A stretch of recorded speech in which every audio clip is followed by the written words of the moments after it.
Bismillahirrahmanirrahim.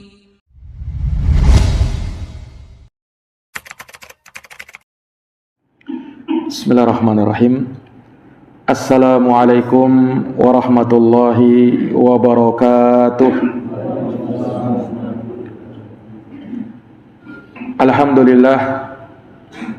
Alhamdulillahi rabbil alamin.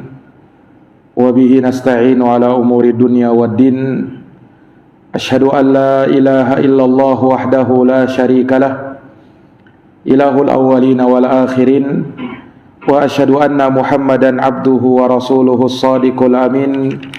Sallallahu alaihi wa ala alihi wa sahbihi wa man tabi'ahum bi ihsanin ila yaumiddin wa sallama tasliman katsira.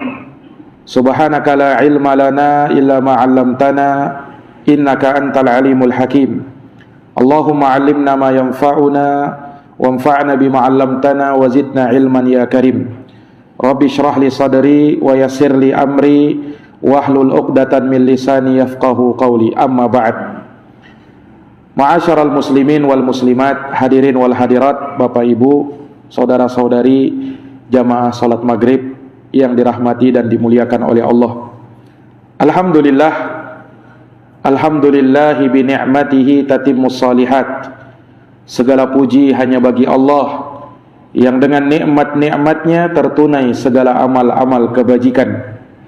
Salawat dan salam semoga terhatur limpahkan kepada junjungan kita, Nabi Agung, Nabi yang mulia, Rasulullah Muhammad bin Abdillah sallallahu alaihi wasallam, kepada keluarga, para sahabat, dan mereka yang senantiasa meniti jalannya sampai hari kiamat. Kaum muslimin dan muslimat jamaah Masjid Al-Husna yang dirahmati oleh Allah, kita lanjutkan kembali pembahasan dari kitab Tafsir Juz Amma, dari tafsir Suratut Tariq, di mana kita telah membahas sampai pada ayat keempat dari surat yang agung ini, yaitu firman Allah Subhanahu wa taala, in kullu nafsin lamma 'alaiha hafiz. Dan tidaklah setiap jiwa melainkan ada bersamanya malaikat penjaga yang mencatat amal perbuatan manusia, yang menjaga di kanan dan kirinya dan di depan serta di belakangnya. Maka tentu saja bagi siapa yang akan memberikan penjagaan, dia menjaga Allah Subhanahu wa taala, menjaga perintah dan larangan Allah dengan menjalankannya dan meninggalkan larangannya. Dia jaga batasan-batasan Allah, dia jaga hak-haknya Allah, maka Allah akan memberikan penjagaan kepadanya. Dan tentunya Allah Subhanahu wa taala adalah sebaik-baik yang memberikan penjagaan. In kullu nafsin lamma 'alaiha hafiz. Tidak ada satupun jiwa melainkan ada malaikat penjaga untuknya. Para hadirin yang dirahmati dan dimuliakan oleh Allah, kemudian di ayat selanjutnya Allah Subhanahu wa taala menerangkan tentang asal penciptaan manusia, mulai dari ayat yang kelima, ayat yang keenam, dan ayat yang ketujuh. Tiga ayat ini, 5, 6, dan 7, berbicara tentang asal penciptaan manusia. Renungkanlah, hayatilah, agar bisa menjadi pelajaran bagi kita dan akan menambah imannya kita. Maka Allah Subhanahu wa taala menyatakan, falyanzuril insanu mimma khuliqa. Khuliqa mimma indafiq. Yakhruju min bainis sulbi wat taraib. Falyanzuril insanu mimma khuliqa. Maka hendaknya manusia memperhatikan dari apa ia dicipta. Khuliqa mimma indafiq. Dia dicipta dari air yang terpancar. Yakhruju min bainis sulbi wat taraib. yang keluar dari antara tulang sulbi dan tulang dada manusia. Ini 3 ayat berbicara sekali lagi tentang asal penciptaan manusia. Maka Allah Subhanahu wa taala mengajak manusia untuk berfikir. Falyanzuril insan, kata Allah, hendaknya manusia melihat. Falyanzur ini berasal dari kata nazara yanzuru, yang artinya melihat. Yang namanya melihat, asalnya kita itu melihat dengan mata kepala kita. Ini kalau orang dikatakan melihat, berarti dia lihat dengan matanya. Tetapi di dalam ayat ini Allah Subhanahu wa taala tidak mengajak kita untuk melihat dengan mata kepala, bukan. Tetapi maksudnya falyanzuril insan, hendaknya manusia memperhatikan, yakni penglihatan dengan mata batin. Melihat dengan mata batin maksudnya apa? Fikirkan dia, renungi dia, resapi maknanya, hayati, tadabburi. Ini maksud dari melihat yang dimaksud di dalam ayat ini. Ini jamaah yang dirahmati oleh Allah. Inilah yang dibahasakan oleh para ulama dengan tafakkur. Seseorang itu diajak berfikir, diajak merenungi, menghayati. Dan tafakkur ini bisa menambah iman, dan dia termasuk ibadah yang banyak dilupakan oleh manusia, yaitu ibadatut tafakkur. Jadi tafakkur itu ibadah. Banyak dari manusia mengira tafakkur itu bukan ibadah, padahal dia ibadah yang bisa menambah iman. Makanya pernah disebutkan dari sahabat yang mulia yang bernama Abu Darda radhiyallahu an. Abu Darda pernah berkata, at-tafakkuru sa'atin khairun min qiyami lailatin. Tafakkuru sa'atin khairun min qiyami lailatin. Kata beliau, sebagaimana diriwayatkan oleh Imam Ibnu Abi Syaibah, tafakkuru sa'ah, orang itu tafakkur walau hanya sesaat, itu lebih baik dari qiyamul lail semalam suntuk. Ini kata sahabat mulia Abu Darda radhiyallahu anhu. Apa maksudnya? Bukan maksud beliau kalau begitu tidak usah kita sholat malam, Ustaz, tidak usah kita qiyamul lail. Kenapa? Tafakkur aja. Bukankah tafakkur lebih baik daripada qiyamul lail? Bukan itu maksudnya. Jadi jangan dipahami bahwa Abu Darda di sini seakan ingin meremehkan qiyamul lail itu. Tidak. Qiyamul lail ibadah yang mulia. Tetapi para hadirin yang dirahmati dan dimuliakan oleh Allah, beliau ingin memaksudkan dari situ pentingnya ibadah ini. Bukan meremehkan qiyamul lail. Sebab beliau sendiri, sahabat Abu Darda, dikenal termasuk dari abidus sahabah. Beliau ini termasuk dari ahli ibadahnya sahabat. Sampai pernah disebutkan sahabat Abu Darda ini, beliau kalau di siang hari puasa, kalau di malam hari berdiri semalam suntuk. Jadi kerjaannya begitu saja, siang puasa, malam qiyamul lail. Sampai pernah saudaranya yang bernama Salman Al-Farisi radhiyallahu anhu pernah berkunjung ke rumah sahabat Abu Darda. Saat dikunjungi sama sahabat Salman, maka terlihat istrinya sahabat Abu Darda, yaitu Ummu Darda. Terlihat pakaiannya seakan kumuh, tidak terawat. Maka Salman bertanya kepada Ummu Darda, "Wahai Ummu Darda, ada apa denganmu? Kulihat seakan-akan kau tidak merawat dirimu. Ada apa?" Kata Ummu Darda, "Saudaramu, yaitu Abu Darda, dia tidak butuh lagi dengan perempuan. Loh kenapa bisa begitu? Lah dia di siang hari puasa, malam hari dia qiyamul lail. Dah ada waktunya untukku. Kata Ummu Darda kepada Salman. Maka suatu hari Salman ingin memberikan pelajaran kepada sahabatnya, saudaranya Abu Darda ini. Suatu hari Salman datang ke rumahnya Abu Darda, bertamu ke rumahnya Abu Darda. Kemudian datang saudaranya Abu Darda memberikan hidangan kepada sahabat Salman di siang hari. Abu Darda ketika itu tidak makan karena beliau sedang puasa. Kata Salman, aku tidak mau makan sampai kau makan juga. Akhirnya dengan terpaksa sahabat Abu Darda dia batalkan puasanya, puasa sunnah. Kemudian sahabat Salman ingin bermalam di rumahnya Abu Darda.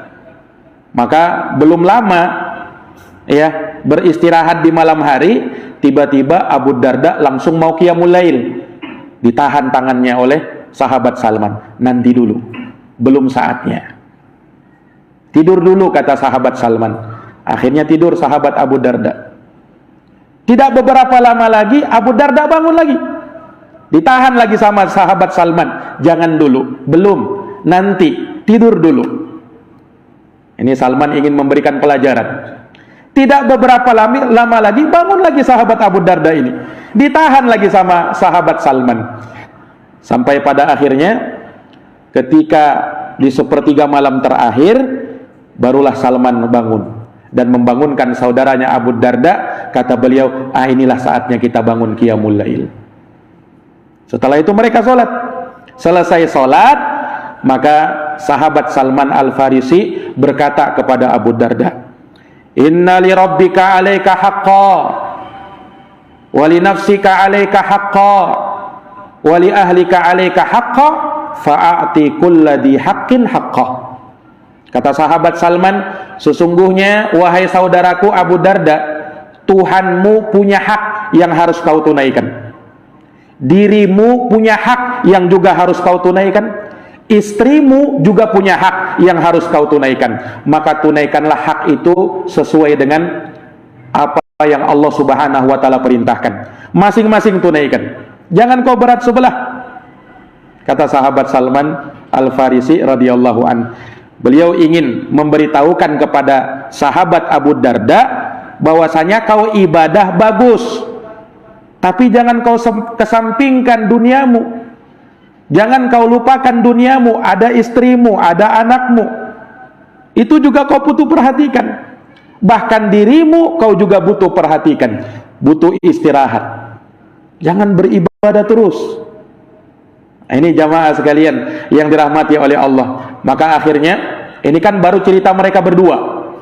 Sampailah hal tersebut kepada Nabi Shallallahu Alaihi Wasallam. Maka kata Rasulullah, Sodaqo Salman. Salman Al-Farisi sungguh telah benar dengan ucapannya itu. Ini Nabi SAW mentakrir apa yang disebut oleh sahabat Salman Al-Farisi radhiyallahu an.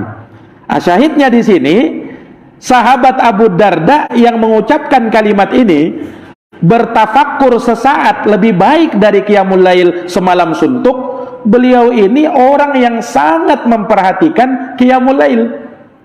Jadi bukan maksud beliau untuk meremehkan qiyamul lail, enggak. Tetapi yang beliau inginkan dan beliau maksudkan dengan ucapannya tersebut, bahwa tafakkur itu punya nilai di sisi Allah, termasuk ibadah yang agung yang hendaknya manusia berlomba-lomba di dalamnya. Ini maksud Salman Al-Farisi radhiyallahu taala anhu. Para jamaah yang dirahmati dan dimuliakan oleh Allah Subhanahu wa taala, seseorang itu diperintahkan untuk bertafakur.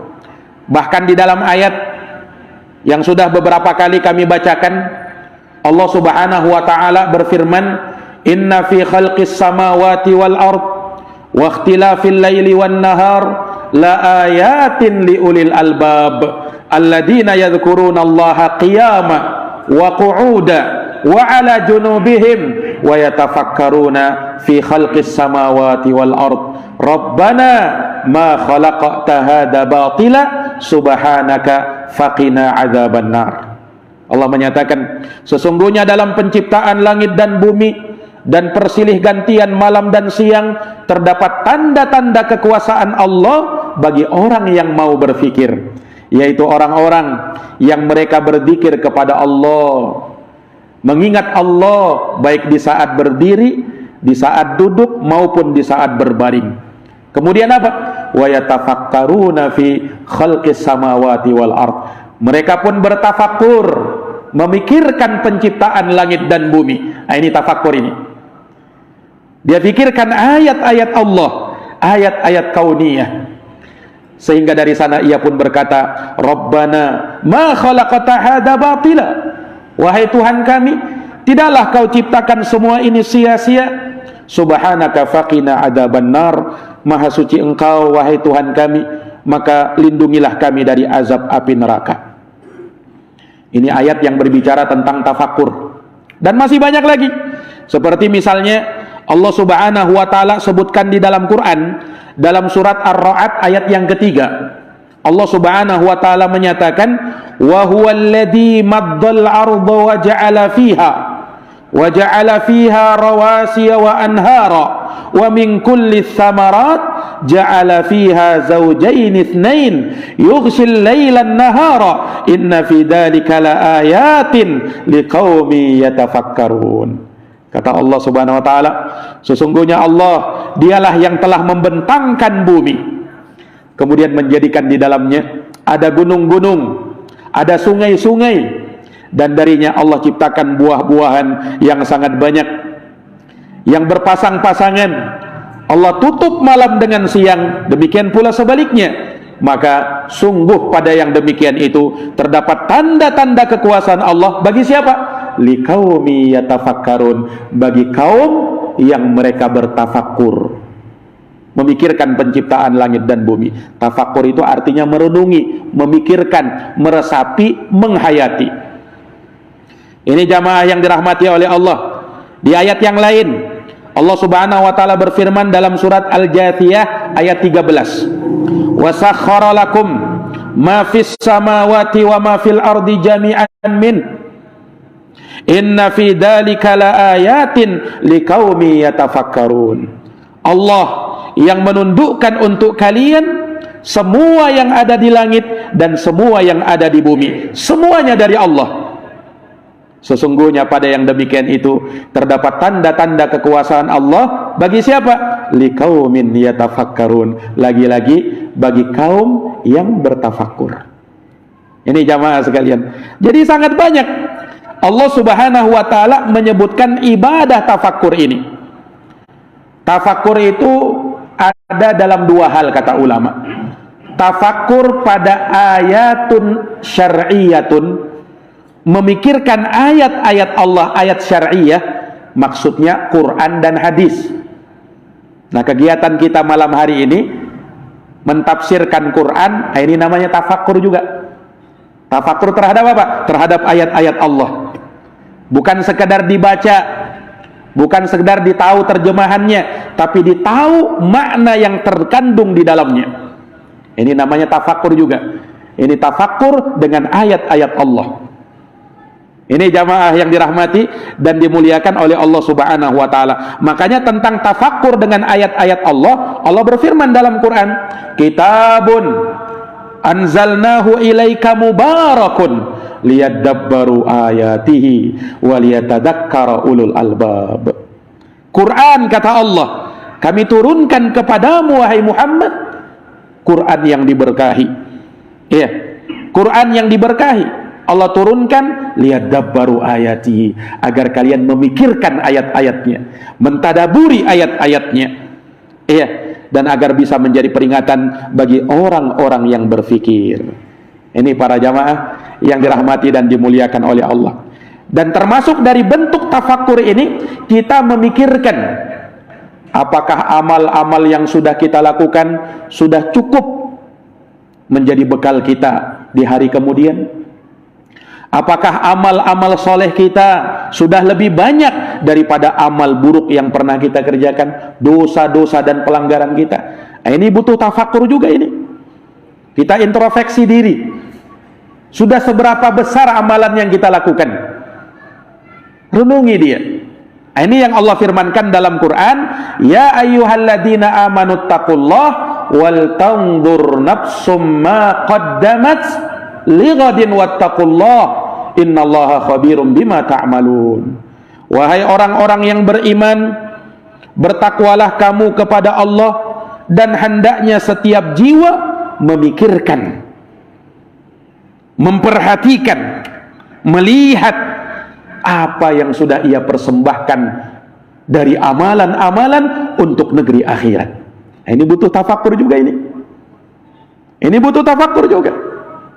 Dan ini dari bentuk mentadaburi, memikirkan bagaimana nasib kita di hari kemudian. Tafakur. Dan itu ibadah kepada Allah Subhanahu wa ta'ala. Para jamaah yang dirahmati dan dimuliakan oleh Allah. Nah, dari bentuk tafakur juga tafakur yang kedua, yaitu tafakur bi ayatin kauniyatin, dengan ayat-ayat kauniyah. Ayat-ayat kauniyah maksudnya apa? Alam semesta ini, langit, bumi, matahari, bulan, siang dan malam, lautan, pegunungan, pepohonan, itu semua ayat-ayat Allah. Maksudnya apa? Itu tanda-tanda kekuasaan Allah. Kita tidak bisa melihat Allah di dunia ini, tapi kita bisa melihat tanda-tanda kebesaran Allah. Apa itu? Allah ciptakan bumi, Allah ciptakan langit, matahari, bulan, Allah silih gantikan malam dan siang. Ini tanda-tanda kebesaran Allah. Ketika kita merasa kagum, luar biasa penciptaan ini, maka bagaimana dengan penciptanya? Allah Subhanahu wa ta'ala. Para jamaah yang dirahmati dan dimuliakan oleh Allah. Nah, dari bentuk tafakur terhadap makhluk Allah, kita fikirkan tentang diri kita dulu. Karena kita bagian dari makhluk Allah. Kita fikirkan diri kita. Makanya Allah berfirman di dalam Al-Quran apa? Wa fi anfusikum afala tubsirun. Dan pada diri-dirimu, kata Allah, tidakkah kamu memperhatikan? Ya, ini apa? Penciptaan kalian itu luar biasa. Manusia itu diciptakan dengan hal yang luar biasa. Makanya tidak heran ketika Allah menyatakan di dalam firman-Nya, laqad khalaqnal insana fi ahsani taqwim, dalam surat At-Tin. Sungguh, kata Allah, kami ciptakan manusia dengan sebaik-baik penciptaan. Makanya sangat sering kita singgung kan, bagaimana luar biasanya penciptaan ini, manusia itu. Iya. Nah, para jamaah yang dirahmati dan dimuliakan oleh Allah, kita bertafakur, fungsinya apa? Manfaatnya apa? Dua disebutkan di dalam Quran. Huwallazi ja'ala al-laila wan-nahara khilfatan liman arada ayyadzakkara au arada syukura. Dialah Allah yang telah menjadikan malam dan siang silih berganti. Ini tafakur juga kita. Untuk siapa ini? Liman arada ayyadzakkara, bagi orang yang mau mengambil pelajaran. Au arada syukura, atau dia mau bersyukur kepada Allah. Jadi dengan adanya ayat-ayat Allah, tanda-tanda kebesaran Allah, makhluk-makhluk Allah, termasuk diri kita, supaya kita ambil pelajaran. Banyak pelajaran yang terambil dari sana. Kemudian agar kita mensyukuri, Allah sudah ciptakan kita, Allah sudah tundukkan segala yang Allah mudahkan bagi diri kita. Kendaraan, makanan, minuman, fasilitas, betapa banyak yang Allah mudahkan, ya kan? Sehingga kita bisa hidup nyaman, enak, tentram, damai. Itu semua kemudahan yang Allah berikan. Nah, harusnya kau bersyukur kepada Allah Subhanahu wa ta'ala yang memudahkan kamu di dalam semua perkara itu. Ini para jamaah, itulah manfaat kita bertafakur. Makanya dari sana tidak heran manakala dengan tafakur bertambah iman itu. Bertambah iman itu. Para jamaah yang dirahmati dan dimuliakan oleh Allah, termasuk ayat yang kita bacakan pada hari ini, pada malam hari ini. Ini juga mengajak kita bertafakur terhadap penciptaan Allah. Tidak usah jauh-jauh, kita sendiri, manusia itu sendiri. Falyamduril insan, hendaknya manusia melihat, memperhatikan, berfikir, merenungi, mimma khuliq, dari mana ia diciptakan. Dari mana ia diciptakan? Subhanallah, para hadirin yang dirahmati oleh Allah, kalau kita lihat jasad kita, tubuh kita ini terdiri dari banyak unsur, kan? Ya kan? Dari tulang, kemudian dibungkus oleh daging, ada darahnya di situ, kemudian dibungkus lagi dengan kulit. Subhanallah. Dan itu pun beraneka ragam. Dari daging-dagingnya, dari tulangnya dulu misalnya, ada tulang yang keras, ada yang biasa, ada tulang rawan. Daging juga seperti itu, kulit juga begitu, beda-beda dia fungsinya. Subhanallah. Para jamaah yang dirahmati dan dimuliakan oleh Allah, belum lagi apa yang ada di anggota badan kita, mata kita, telinga kita, gigi kita, hidung kita, luar biasa. Nah, belum lagi dalam organ dalam tubuh manusia. Subhanallah. Kemudian Allah jadikan ada akal fikirannya, ada perasaannya. Para jamaah yang dirahmati oleh Allah, pertanyaannya, semua itu yang bisa menyusun dan membentuk manusia ini terbuat dari apa sebenarnya? Asal muasalnya dari mana? Ini yang harus kita pikirkan. Setelah kita tahu, ya Masya Allah, tubuh kita ini luar biasa, terbentuk seperti ini. Kira-kira dari mana asalnya manusia ini? Apakah dia berasal dari pohon, atau dari batu, atau dari besi? Jamaah yang dirahmati dan dimuliakan oleh Allah, ternyata Allah jawab di ayat yang ke-6. Falyanzuril insanu mimma khuliq, hendaknya manusia melihat, memperhatikan dari apa ia tercipta. Allah jawab sendiri. Apa kata Allah di ayat yang ke-6? Khuliqa mimma indafiq. Ternyata manusia itu diciptakan dari air yang terpancar. Subhanallah. Para jamaah yang dirahmati dan dimuliakan oleh Allah, ternyata kita manusia ini dengan seluruh unsur-unsur penyusunnya, dari apa yang tadi kita sebutkan, ternyata Allah ciptakan hanya dari air. Luar biasa enggak ini? Lihat, dari sinilah kita bisa mengetahui betapa luar biasanya ciptaan Allah yang bernama manusia ini. Silahkan datangkan profesor yang paling hebat, bahkan mereka berkumpul bersatu padu, coba ciptakan makhluk dari setetes air.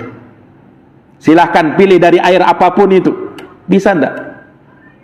Tak akan bisa.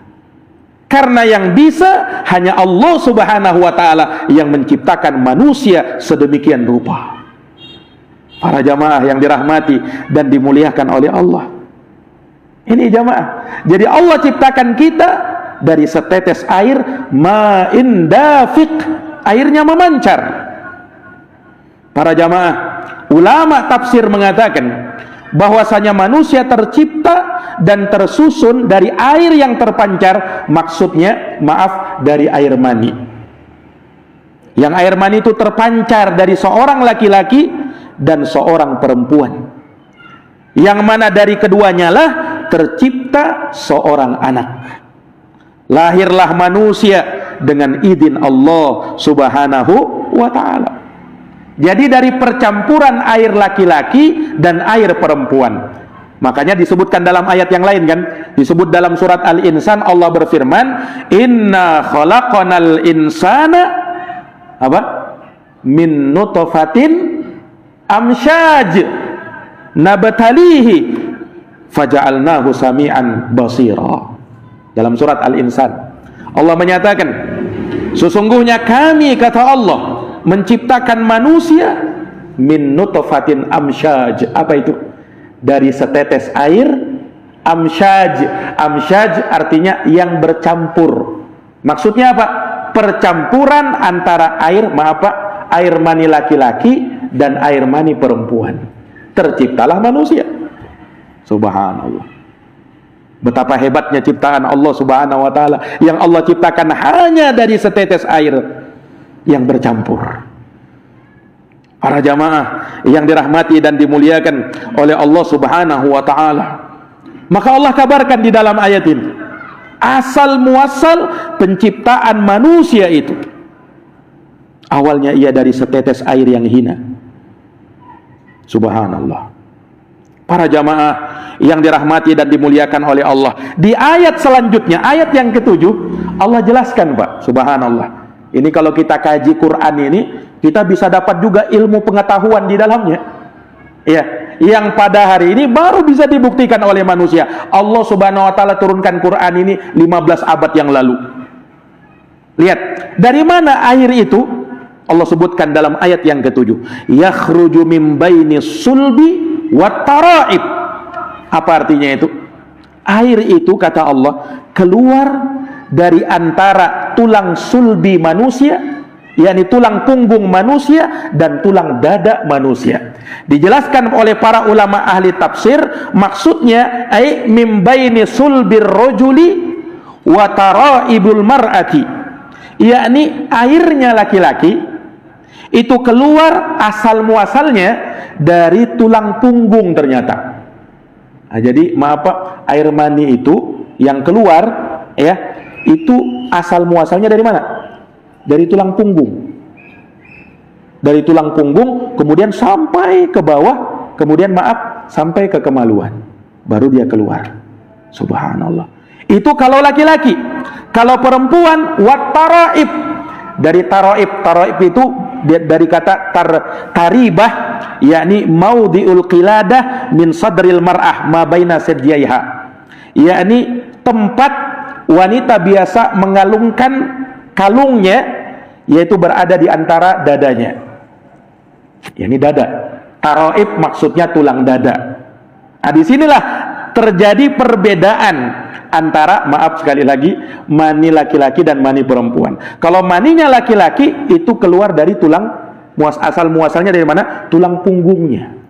Sementara kalau mani perempuan itu keluar dari tulang dadanya. Subhanallah. Makanya terjadi perbedaan memang. Para jamaah yang dirahmati dan dimuliakan oleh Allah Subhanahu wa taala, ya. Karena perbedaan ini mengakibatkan terjadinya perbedaan air yang keluar tersebut. Para jamaah yang dirahmati dan dimuliakan oleh Allah, makanya berbeda kan? Berbeda kan? Dan Nabi sebutkan, Pak. Nabi sebutkan. Jadi Rasulullah SAW di dalam hadis yang sahih menyebutkan, kata Nabi, innama ar-rajuli abyad ghalidh wa innama al-mar'ah asfaru raqiq. Ini kita bukan bahasa apa ya, ini ilmu ini. Jadi kata Nabi SAW, sesungguhnya air maninya laki-laki itu putih kental, sementara air maninya perempuan itu warnanya kuning kemudian agak encer. Subhanallah. Nabi sebutkan, Pak. Tidaklah Nabi sebutkan ini kecuali ada maksudnya kan? Dari sanalah tercipta manusia. Kata Nabi SAW, fa ayyuhuma ala kana lahu walad wasyabah biiznillah. Maka dari dua air tersebut, mana yang lebih dominan, maka yang dominanlah ya yang akan menjadi jenis kelamin dari anak yang lahir. Yang lebih dominan airnya. Nah, jadi kalau yang lebih dominan laki-laki, jadilah tercipta laki-laki. Kalau yang lebih dominan perempuan, maka terciptalah perempuan. Subhanallah. Para jamaah yang dirahmati oleh Allah, wasyabah, demikian pula kemiripannya. Mirip bapaknya atau nanti mirip ibunya, tergantung. Subhanallah. Ini Nabi sudah sebutkan ya tentang hal ini, dan terbukti pada hari ini ilmu kedokteran menyebutkan hal tersebut. Bagaimana penciptaan, proses penciptaan manusia seperti itu, para hadirin yang dirahmati dan dimuliakan oleh Allah Subhanahu wa taala. Baik, maka manusia tercipta dari air mani. Baik. Mungkin ada yang berkata, Terus Ustadz, bagaimana dengan firman Allah di mana Allah kan juga menyatakan wa huwallazi khalaqakum min tinin summa qada ajala. Dalam surat Al-An'am Allah menyatakan, dialah Allah yang menciptakan kalian min tin, dari tin. Apa itu tin? Tin itu turab, yaitu tanah. Aku ciptakan kalian wahai manusia dari tanah. Kemudian Allah tetapkan ajal-ajalnya. Di ayat yang lain Allah berfirman, inna khalaqnahum min tinin lazib. Dalam surat As-Saffat ayat yang ke-11. Sesungguhnya kami ciptakan mereka manusia dari tanah liat. Sebenarnya manusia ini tercipta dari air mani atau dari tanah liat? Dari mana, Pak? Para jamaah yang dirahmati dan dimuliakan oleh Allah, ini tidak bertentangan. Kenapa? Karena apa yang disebutkan oleh Allah bahwa manusia tercipta dari tanah, itu membicarakan tentang bapak seluruh manusia, Nabi Adam alaihissalam. Adam kan tidak ada orang tuanya, tidak ada bapaknya, tidak ada ibunya. Nah, Adam tercipta dari apa? Dari tanah. Nah, kita dari Adam. Kita dari Adam. Makanya asal muasal kita betul dari tanah, karena dari Adam. Tapi kita tercipta dari air ayah dan ibu kita.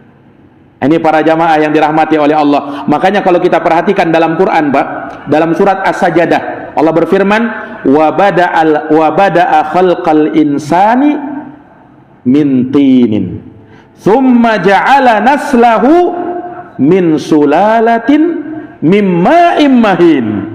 Kata Allah dalam surat As-Sajdah, dialah Allah yang memulai penciptaan manusia itu dari tanah. Kemudian dari tanah ini siapa? Adam. Kemudian Allah jadikan keturunan-keturunannya, yaitu keturunan anak Adam, anak cucu Adam, kita semuanya ini, min sulalatin mimma immahin, dari saripati, dari air mani, air yang hina, kata Allah subhanahu wa ta'ala. Para jamaah yang dirahmati dan dimuliakan oleh Allah, ini Allah subhanahu wa ta'ala sebutkan asal muasal penciptaan manusia. Untuk apa sebenarnya? Iya, bukan hanya sekedar untuk menginformasikan ilmu pengetahuan, bukan sekedar itu, ada maksudnya tentu saja.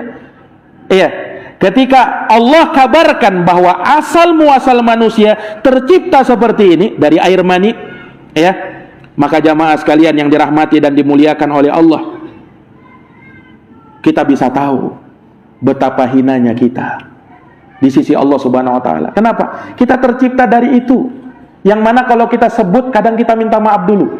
Maaf, air mani. Padahal itulah asal penciptaan kita. Subhanallah.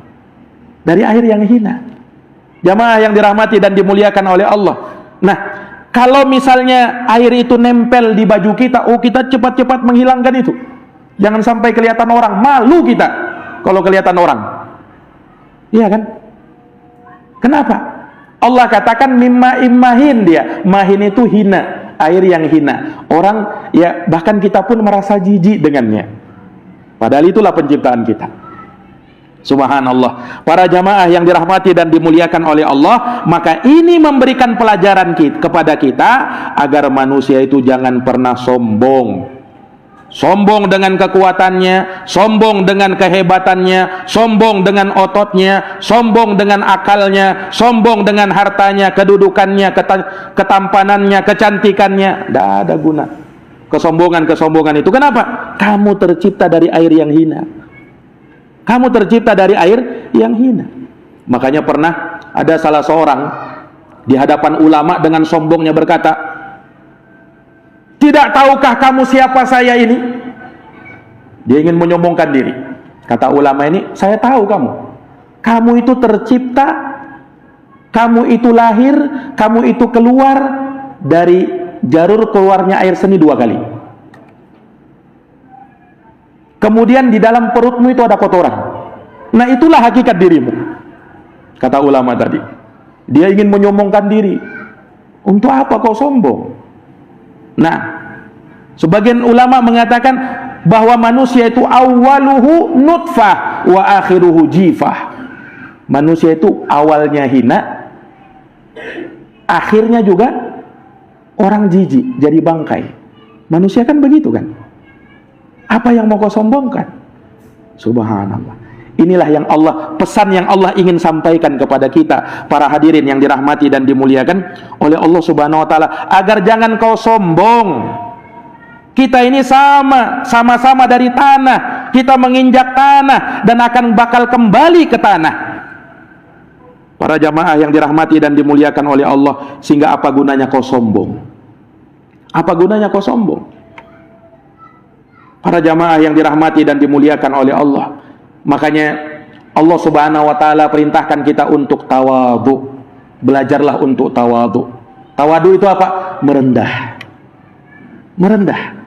Karena kalau orang tawadhu, maka akan semakin diangkat oleh Allah Subhanahu wa taala. Wa ma tawadha'a ahadun lillah illa rafa'ahu Allah. Tidaklah seorang tawadhu karena Allah, melainkan Allah Subhanahu wa taala akan mengangkat derajatnya di sisinya. Itu kalau orang tawadhu.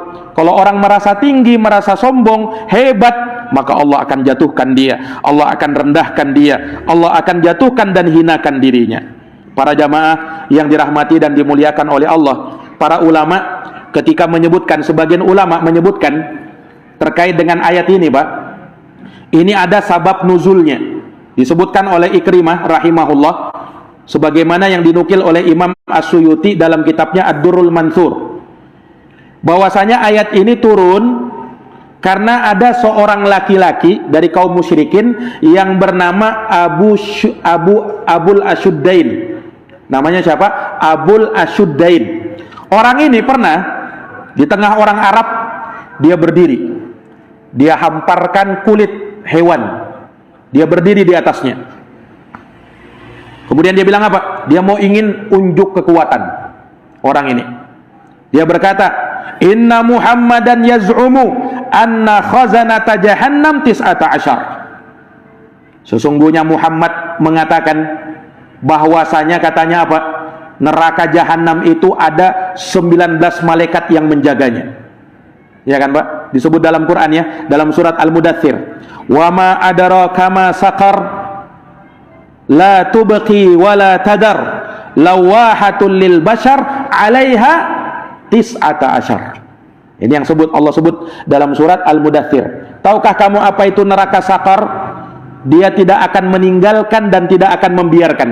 Maksudnya tidak akan meninggalkan kulit dan daging, tulang dan daging, kecuali akan dibakarnya. Lawahatul lil bashar, dia akan menghanguskan kulit manusia. Alaiha tis'ata asyar, di dalam neraka itu ada 19 malaikat penjaga. Ini yang disinggung sama Abul Asyuddain ini. Katanya apa?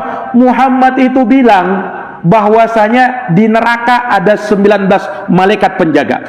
Kata si Abul Asyuddain ini dengan sombongnya, dia berkata, fa ana akfikum wahdi asyarah. Wahai kafir Quraisy, wahai orang-orang Quraisy, saya sendiri nanti yang akan menghadapi 10 malaikat itu. Mau nantang malaikat. Sementara yang 9-nya aku serahkan kepada kalian semua. Kata siapa? Abul Asyuddain ini. Subhanallah, orang kafir Quraisy, malaikat mereka tantang. Malaikat mereka tantang. Tidak tahu dia, di antara malaikat Allah Subhanahu wa taala itu ada namanya malaikat Zabaniyah. Ini yang pernah ditantang sama siapa? Abu Jahal. Yang pernah ditantang sama siapa? Si Abu Jahal. Allah Subhanahu wa taala sebutkan, sanada'u Zabaniyah. Kami akan panggil malaikat Zabaniyah. Malaikat yang kakinya itu di bumi, kepalanya di atas langit menjulang. Itu yang mau dipanggil oleh Allah. Itu salah satu malaikat penjaga neraka. Disebutkan oleh para ulama. Para jemaah yang dirahmati dan dimuliakan oleh Allah. Ini mau ditantang, katanya 10 malaikat melawan dia. Lihat, ini berkata seperti itu untuk apa? Dia sombong, dia mau menyombongkan diri. Aku ini orang kuat, malaikat aku tantang. Subhanallah. Para jamaah yang dirahmati dan dimuliakan oleh Allah. Nah, ketika Abul Asyuddain ini berkata begini, Allah ingatkan dengan 3 ayat ini. Falyanzuril insanu mimma khuliqa mimma indafiq yakhruju min baini sulbi wat taraib. Kamu itu mau sombong apa yang kau sombongkan?